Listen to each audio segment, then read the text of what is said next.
The debate, such as has happened between so-called science and so-called faith, has a lot of quite murky roots. In the 18th century, in my country, for instance, one person I happen to know a little bit about, Charles Darwin's grandfather, Erasmus Darwin, because I once lived in Lichfield, which is where he lived, and Lichfield in the 18th century was one of the sort of small, buzzy intellectual centres of Britain.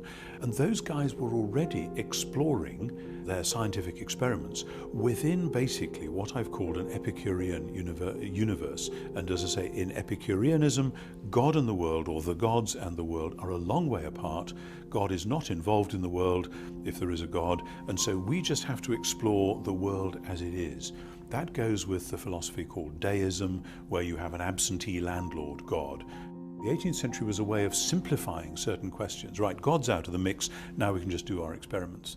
But as we do our experiments, if God is out of the mix, then when we observe change going on in the world, it must be a change which has happened from within the processes of the world.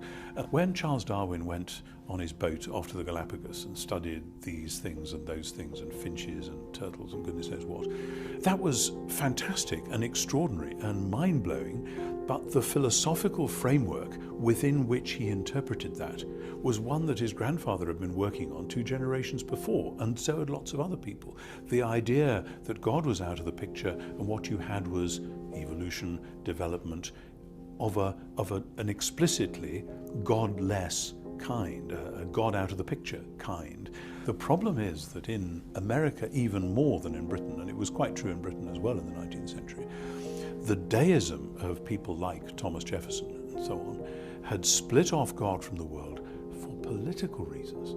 Because once God is out of the picture, then we are free to develop whatever sort of empire, whatever sort of power we want.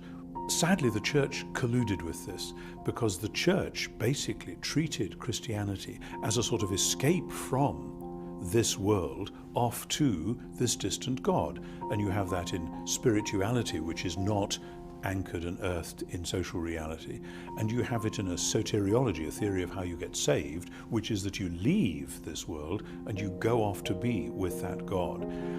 Neither of those is actually biblical. In the Bible, God and the world, heaven and earth, kind of mesh together, and you find Jesus in the middle of that. You find the Bible in the middle of that. And you should find yourself in the middle of that. And part of the point of being a Christian is that we are meant to be living at those strange overlap points between heaven and earth. That's what prayer is all about. That's what the sacraments are all about.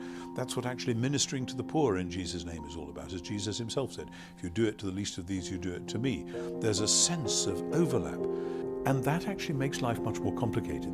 And it seems to me you need to unpick all of that. You need to understand how we got where we got before you even get to scopes and monkeys and, court cases and so on. Because those court cases are just misunderstood before they even start, because of all that worldview baggage that's coming to us from the 18th and 19th century. We need to relocate the question as between devout Christians here and eager scientists there. We need to relocate that question within this much larger understanding of where our culture has been, where it might now be going.